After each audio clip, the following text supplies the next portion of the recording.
Hello and welcome to पैसा live. हमारे साथ एक बहुत ही खास गेस्ट हमारे साथ आज मौजूद हैं, mister Mukesh Kumar.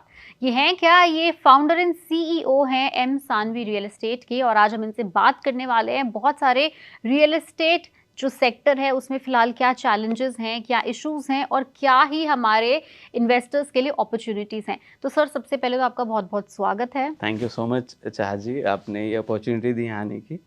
Sir, real estate sector जो है पिछले कुछ टाइम में हमने देखा है एक सडन बूम आया है सेक्टर के अंदर। अगर हम देखेंगे टियर 1 सिटीज़ जो हैं, मेट्रोपॉलिटन सिटीज़ हैं, जैसे आज हम बैठे हैं दिल्ली एनसीआर में, इसके अंदर एक इतना सडन ग्रोथ आया, इतना सडन जंप आया है। इसके पीछे सबसे मुख्य कारण क्या हो सकता है? देखिए, रियल एस्टेट का जो सेक्टर है वो बहुत तेज़ी से ट्रांसफॉर्म हो रहा है। अब मैं बात करूँ सिर्फ मेट्रो सिटीज़ की, तो लोग सिर्फ घर मेट्रो सिटीज़ में ही नहीं खरीद रहे हैं, जबकि वो टायर 2 एंड टायर 3 सिटीज़ में भी मूव कर रहे हैं।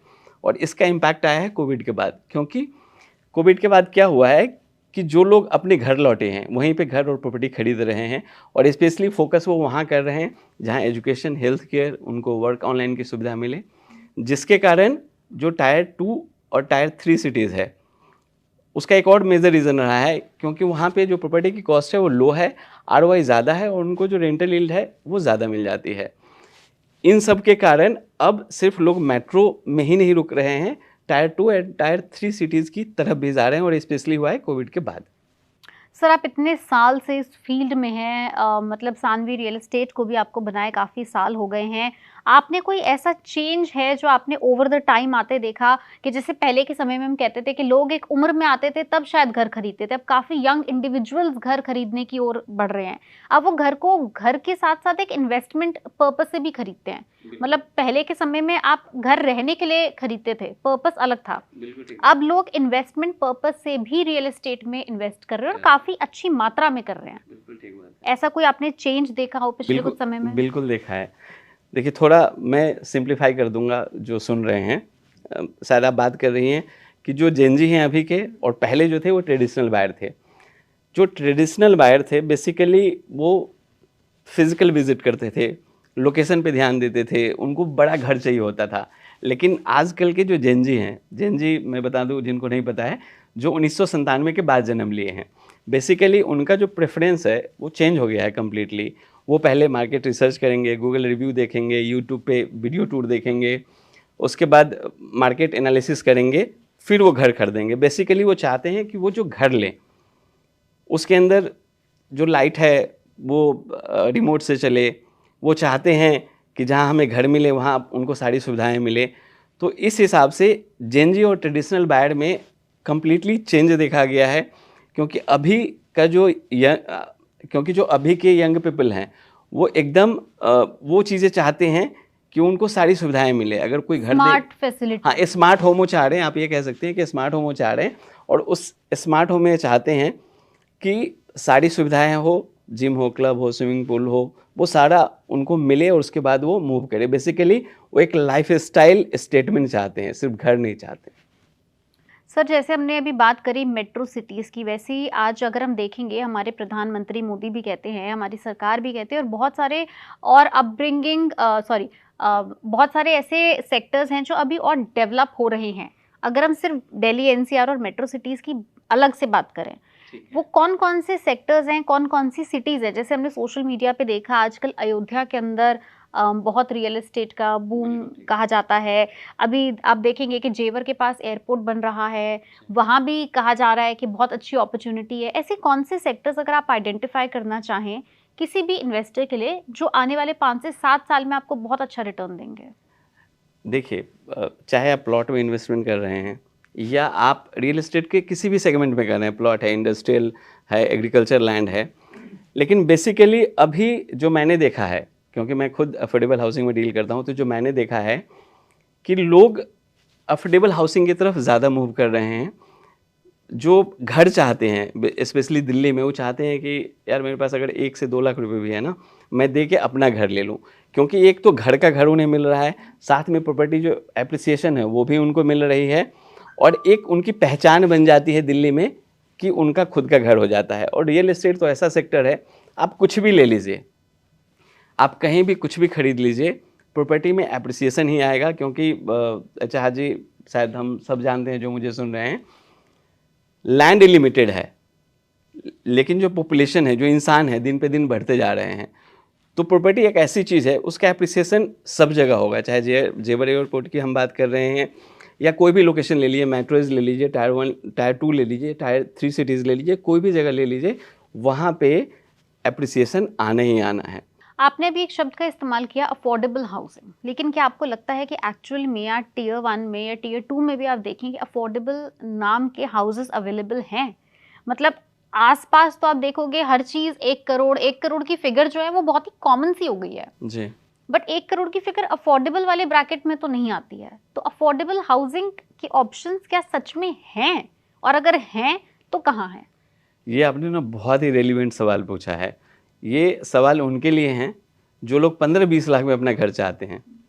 देखिए मैं एग्जांपल लेता हूँ, बहुत सारे सेगमेंट्स हैं जो 35 से 40,000 50,000 के बीच में उनकी सैलरी है और वो चाहते हैं कि दिल्ली में उनका अपना घर हो जाए। एम सानवी रियल एस्टेट उसी अफोर्डेबल हाउसिंग में डील करता है। हमारे यहाँ क्या हो रहा है, आपने अभी बात की 1 करोड़ की, 50 लाख भी छोड़ दीजिए। हमारे यहाँ अगर अगर कोई भी बायर है जो फर्स्ट टाइम बायर है, जिनका बजट 15 से 20 लाख रुपए है, वो हमारे यहाँ आके 1 से 2 लाख रुपए डाउन पेमेंट देके अपना घर ले सकते हैं। उत्तम नगर द्वारका मोड़ में हम लोग डील करते हैं और जहाँ पे हम लोग फ्लैट बनाते हैं उसके आसपास सारी एमिनिटीज़ है, school, college, hospital, park, metro station, मतलब आप खुद अपना सारी बिल्ड कर चीज़ें रहे हैं। हो? हमारे खुद के भी प्रोजेक्ट्स हैं और एज अ ब्रोकिंग फॉर्म में हम काम करते हैं। सर इसमें जैसे आपने बताया कि ये वो वाली रेंज है जो और कहीं अवेलेबल ही नहीं है, जी, तो इतना डिफरेंस कैसे है? देखिए मतलब अगर डेंसिटी, जैसे डीडीए भी अपनी अगर ओपन करता है, अनाउंस करता है, तो भी इतना कम रेट तो होता ही नहीं। तो इतना कम रेट जो है, ये आपके जो ऑफर हैं, आपके जो बनाए हुए प्रोजेक्ट्स हैं या जिसमें आप डील भी करते हो, तो इतना इतना ज्यादा डिस्पैरिटी कैसे है मार्केट के रेट में और इसके रेट में? देखिए जिस लोकेशन की हम बात कर रहे हैं वहाँ डेंसिटी ज़्यादा है, प्लॉट के रेट कम है और कंस्ट्रक्शन कॉस्ट कंपैरेटिवली जो लग्जरी सेगमेंट होता है उससे हमारा कम आता है। लग्जरी सेगमेंट में बहुत सारी चीज़ें मिलती हैं, यहाँ पे हम ज़रूरत की चीज़ देते हैं। जो हमारा अफोर्डेबल हाउसिंग है उसमें डेडिकेटेड पार्किंग होता है, सीसीटीवी होता है, सिक्योरिटी गार्ड होता है। लग्जरी सेगमेंट की हम बात नहीं कर रहे हैं, ऑब्वियस है उस तरह से कंस्ट्रक्शन करेंगे तो वो चीज़ें महंगी हो जाएगी। बट हम लोग ये चाहते हैं कि जो रेंट के घर में रह रहे हैं वो रेंट के घर से निकल के अपने घर में आ जाए। जितना वो रेंट दे रहे हैं उतना ही ईएमआई देके वो अपने घर में आ जाए। और चूँकि डीडीए जहाँ घर बनाती है तो घर के एकदम ठीक साथ में पार्क होता है या बड़े बड़े मॉल्स होते हैं जहाँ पे हम बना रहे हैं, इसमें थोड़ा सा आपको डिस्टेंस पे पार्क मिलेगा, थोड़ी दूरी पे पार्क मिलेगा, ये है। लेकिन हाँ, फैसिलिटी सारी होगी, कंप्लीट डेवलप्ड एरिया होता है, कनेक्टिविटी अच्छी होती है, चाहे मेट्रो हो या आपका ई रिक्शा हो या कैब हो, सारी कनेक्टिविटी अच्छी मिलती है। सर इस पे रिटर्न ऑफ इन्वेस्टमेंट क्या है? मतलब अगर कोई रहने के इंटरेस्ट से ना ले और अगर वो इन्वेस्टमेंट के पर्पस से ले, तो उस पे रिटर्न ऑफ इन्वेस्टमेंट क्या है पिछले कुछ सालों देखिए का? पिछले साल की अगर मैं बात करूँ, स्पेशली 2024 की, तो इस पे तकरीबन 7% का एप्रिसिएशन आया है। और अगर आप पिछले 3 साल का एक एवरेज अगर बताएं 3 तो? साल का अगर आप एवरेज निकाल लेंगे तो तकरीबन आप मान के चलिए 9% के आसपास एप्रिसिएशन आ रहा है अफोर्डेबल हाउसिंग में। और इसका रेंटल यील्ड क्या है? मतलब अगर कोई इन्वेस्ट करके रेंट पे चढ़ाना चाहता है, इसका रेंटल यील्ड क्या है? इसको ऐसे समझ लीजिए कि अगर 20 लाख का कोई हम घर खरीदते हैं तो तकरीबन उसका जो रेंटल आएगा ना, वो 17 से 18,000 रुपये आ जाता है पर मंथ। Per month. तो रेंटल यील्ड आप कहना चाहते हैं कि अच्छा है? अच्छा है, बहुत ही अच्छा है और बहुत जल्दी वो रेंट पे चला भी जाता है। चूँकि जहाँ पे घर बनाया जा रहा है डेंसिटी वहाँ पे थोड़ी ज़्यादा है, तो लोग को जल्दी घर मिलता नहीं रहता है रेंट पे, क्योंकि जो भी खरीदते हैं घर वो मैक्सिमम हमारे पास एंड यूज़र ही होते हैं, वो इन्वेस्टर होते ही नहीं हैं। बहुत कम ही होते हैं जो चाहते हैं कि चलो खरीद के छोड़ दिया, रेंट आता रहेगा हमारा, ऐसा। अदरवाइज मैक्सिमम एंड यूज़र हैं, फर्स्ट टाइम बायर हैं, जो अपनी ज़िंदगी की शुरुआत अपने घर से करना चाहते हैं। और सबसे अच्छी बात वही मैंने आपको बताया कि 1 लाख भी है, 2 लाख भी जिसके पास है, वो भी 2 लाख डाउन पेमेंट देके और जितना रेंट दे रहे हैं तो उतना ही ईएमआई देके। आप लोन की जो बिल्कुल। सुविधा है आप प्रोवाइड करवाते हैं, आप असिस्टेंस करवाते हैं किसी तरह की? मैं बता रहा हूँ, जितने भी एनबीएफसी हैं, नॉन बैंकिंग फाइनेंशियल इंस्टीट्यूशन, उनसे लोन हो जाता है और सिर्फ हम ऐसा नहीं कि उनको साइट विजिट या घर देते हैं, जितनी भी असिस्टेंट होती है वो सारी चीज़ें करते हैं। जैसे सपोज़ करिए कोई बायर हैं, वो हमारे पास साइट विजिट के लिए आए, तो साइट विजिट तो हमने उनको करवाया ही।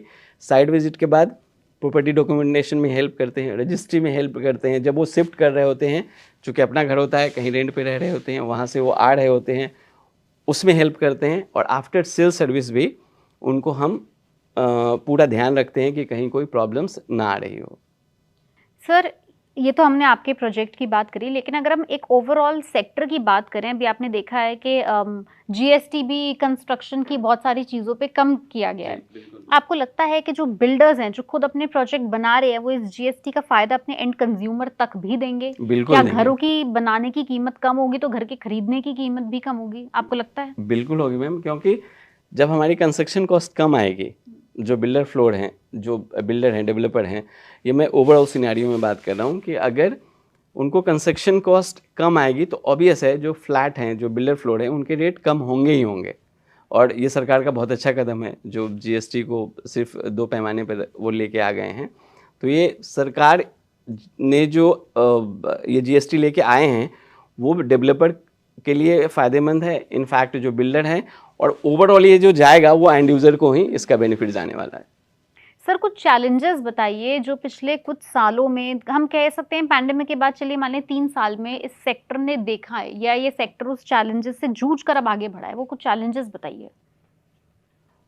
चाहा जी, मुझे तो ऐसा कुछ लग नहीं रहा है कि रियल एस्टेट में बहुत सारे चैलेंजेस आए हैं। हाँ, एक छोटा सा चैलेंजेस था, अगर पिछले साल की बात करूं, जो रेट ऑफ इंटरेस्ट था वो थोड़ा सा हाई हो गया था, बस एक यही चैलेंजेस थे। बट इसका affordable housing rate of interest यानी होम लोन का रेट ऑफ इंटरेस्ट? हाँ, होम लोन का रेट ऑफ इंटरेस्ट थोड़ा हाई हो गया था, तो लोग ले नहीं पा रहे थे? नहीं ले पा रहे थे, बट पे नहीं कर पा रहे थे, दिक्कत आ रही थी। पे भी कर पा रहे थे। मैं इसमें बता रहा हूँ, जो लग्जरी सेगमेंट था, चूँकि उसमें बहुत ज़्यादा फ़र्क पड़ गया, लोगों की ईएमआई ज़्यादा जाती थी तो रेट ऑफ इंटरेस्ट ज़्यादा लगता था। लेकिन जो अफोर्डेबल हाउसिंग है, फिर से मैं वही बात करूँगा, अफोर्डेबल सेगमेंट पे बहुत बड़ा फ़र्क नहीं आया था। अगर आप पिछले साल भी का डेटा उठाएं तो उसमें तकरीबन आप मान के चलें कि जो हमारा कॉमर्शियल इन्वेस्टमेंट है, उसमें जो कॉमर्शियल इन्वेस्टमेंट है उसमें तेज़ी देखी गई है। रेजिडेंशियल इन्वेस्टमेंट में ड्यू टू होम लोन का जो रेट ऑफ इंटरेस्ट हाई था, थोड़ी सी गिरावट आई थी। मतलब दोनों का अगर रिटर्न ऑफ इन्वेस्टमेंट देखेंगे तो कमर्शियल का ज़्यादा है ऑब्वियस, और एज कंपेयर टू रेजिडेंशियल। बिल्कुल। और अफोर्डेबल और लग्जरी के बीच में अगर हम सेम चीज़ का देखेंगे तो कंपैरिजन करेंगे तो ऑब्वियस है, लोगों का, देखिए हम सब जानते हैं कि मासेस के लिए तो अफोर्डेबल ही है। वही मैं बोलने वाला था कि मासेस के लिए अफोर्डेबल ही है, क्योंकि जो हमारी मैक्सिमम पॉपुलेशन है वो, उनकी सैलरी कम होती है, वो लग्जरी घर ले नहीं पाते हैं। तो वहाँ पे जो मासेस हैं, जो मैक्सिमम ग्रुप ऑफ पीपल है, उनका रुझान अफोर्डेबल में बढ़ा है। क्योंकि दिल्ली में घर ना जहाज एक पहचान होती है, सब आदमी चाहता है दिल्ली में अपना घर हो, और वहाँ पे अगर अफोर्डेबल हाउसिंग में सस्ते प्राइस में एम सान रियल एस्टेट लोन के साथ अगर उनको अपना घर दे रहा है, जितना वो रेंट दे रहे हैं उतना ही ईएमआई पे, इसमें तो सरकार की तरफ से कोई सपोर्ट मिल रहा है? क्योंकि मतलब सरकार की भी अपनी स्कीम्स हैं, नहीं इसमें प्रधानमंत्री आवास योजना है, अफोर्डेबल प्रधानमंत्री आवास योजना पहले था, बट अभी किसी वजह से उन्होंने इसको रिमूव कर दिया है, तो ये फायदा नहीं मिल रहा है। ये फायदा नहीं मिल रहा, बट आपकी ही तरफ से जो लास्ट ऑफर है वही इतना अट्रैक्टिव, वही अट्रैक्टिव है, वही बहुत अच्छा है कि आपको कम कीमत में घर मिल रहा है, वो बहुत बड़ी बात है। और उसमें भी एक अच्छी बात ये है कि सिर्फ आपके पास 1 से 2 लाख है ना डाउन पेमेंट देने के लिए, तब भी आप घर ले सकते हैं। आप सपोज करिए ना 1 करोड़ की चीज आप देखते हैं, एटलीस्ट आपको 20 to 30% आपको खुद अरेंज करना पड़ेगा, मतलब 30 लाख रुपए के आसपास, और यहाँ पे तो 30 लाख रुपए में बहुत बढ़िया 2 BHK मिल जाता है, वो चीज़ है। सर, आजकल ना बहुत ज़्यादा ट्रेंड में ये भी आ रहा है, और आई थिंक फ्यूचर की रिक्वायरमेंट भी है, एक तो स्मार्ट होम, AI टेक्नोलॉजी से बने होम, और एक सस्टेनेबल होम, क्योंकि there is no planet B. तो ये स्मार्ट होम, सस्टेनेबल होम, जब आप अपने घर बनाते हैं, जब आप अपनी टाउनशिप्स बनाते हैं, तो आप इन दोनों एलिमेंट को कैसे नज़र में रखते हैं, कैसे डिज़ाइन करते हुए कैसे अपने ख्याल में रखते हैं? देखिए, अभी आपने बात की AI की, मैं बता दूं AI बेसिकली क्या हो रहा है कि AI आने से जो सेल्स प्रोसेस है या जो बायर का एक्सपीरियंस है, वो दोनों बहुत ही स्मूथ हो गया है। सस्टेनेबल होम की अगर हम बात करेंगे तो जितनी चीज़ें उस घर में होनी चाहिए, जो सस्टेनेबल होम की परिभाषा होती है, वो सारी चीज़ें हम ऑफर कर रहे हैं। एआई पे मैं थोड़ा बताना चाहूँगा कि एआई जो रियल एस्टेट इंडस्ट्री है इंडिया का, उसके लिए गेम चेंजर साबित हो रहा है। एकदम चेंज कर दिया एआई। बायर के पर्सपेक्टिव से आप देखेंगे तो क्या हो रहा है कि बायर को उनका बजट, लोकेशन प्रेफरेंस, उनकी जो सर्च हिस्ट्री है, उस हिसाब से जो एआई है उनको प्रॉपर्टी रिकमेंड कर देता है। दूसरी तरफ अगर हम बिल्डर और ब्रोकर की बात करें तो इनको भी एआई बहुत हेल्प करता है आपका प्राइस एनालिसिस में, जो डिमांड सप्लाई का डेटा है उसमें, लीड जनरेशन में, जो लोकेशन इनसाइट है उसमें। एक चीज़ और भी मैं जोड़ दूंगा साथ में, वर्चुअल रियलिटी। एआई तो आपने पूछा, वर्चुअल रियलिटी की हम बात करते हैं। वर्चुअल रियलिटी आजकल बहुत ट्रेंड में है। इससे क्या होता है कि जो बायर है ना, वो कहीं भी हैं, वो एक्चुअल साइट विजिट की फील ले सकते हैं। उनको लगता है कि हम प्रॉपर्टी खुद चल के देख रहे हैं, और बेसिकली ये उनके लिए फ़ायदेमंद है जो हमारे एनआरआई क्लाइंट्स हैं, जो बिजी प्रोफेशनल हैं, या जो आउट स्टेशन रहते हैं। तो इससे क्या हुआ है कि फिजिकल साइट विजिट भी 30% से कम हो गया है, रिडक्शन हो गया उसमें। लोग जो बाहर के हमारे जितने भी क्लाइंट्स हैं, वो प्रॉपर्टी हमारे यूट्यूब चैनल पे जो प्रॉपर्टी की टूर है वो लेके, मतलब बिल्डर ट्रांसपेरेंट वे में बता सकते हैं कि आपकी डे टू डे डेवलपमेंट्स क्या है, और वो खुद देख सकते हैं। और उसके अलावा हम भी जो कंस्ट्रक्शन अपडेट्स होता है वो हम अपनी वेबसाइट पे, हम अपने यूट्यूब चैनल या इंस्टा, फेसबुक पे भी हम लोग डालते रहते हैं। सर, आपका आगे क्या विजन है? जैसे कि आप बहुत टाइम से अफोर्डेबल हाउसिंग सेगमेंट में हैं, आपका एक मोटिव है कि हाउसिंग फॉर ऑल जैसे सरकार का मोटिव है, वो आपका भी एक उद्देश्य है। इसके आगे आप और रियल एस्टेट सेक्टर में क्या करना चाहते हैं? कंपनी का आगे फोकस क्या है, विजन क्या है?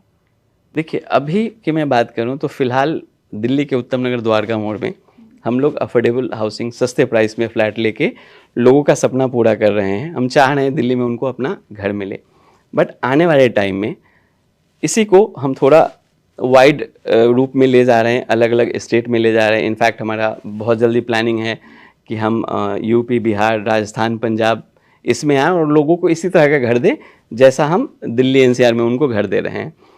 इनफैक्ट हम लोग की जो प्लानिंग है कि बहुत जल्दी हम लोग एसएमई आईपीओ भी लेके आ रहे हैं, ताकि जो लोग घर लेने का सपना देख रहे हैं उनको, उन तक हम ज़्यादा से ज़्यादा पहुंच सके और उन्हें उनके सपनों का घर, सपनों का आशियाना दे सके। बिल्कुल सर, आईपीओ से रीच इतनी आती है तो आप ऑफ कोर्स फिर एक सिटी में नहीं, मल्टीपल सिटीज में भी एक टाइम पे भी फंक्शनल हो पाएंगे, ऑपरेशनल हो पाएंगे। इनफैक्ट हम लोग स्मॉल टाउनशिप और जो हमारा इंडिपेंडेंट हाउस है, हम लोग उस पर भी फोकस कर रहे हैं। इंडिपेंडेंट हाउस में बता दूं, जो लोग जड़ से मकान देख रहे हैं कि ज़मीन से लेके छत तक हमारा सारा हमारा ही होना चाहिए, जिनको बिल्डर फ्लोर नहीं चाहिए, हम उस सेगमेंट में भी जा रहे हैं।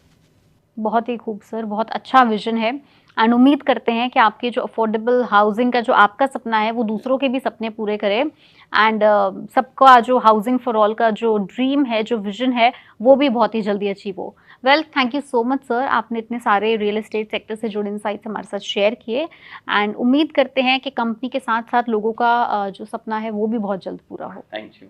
Thank you.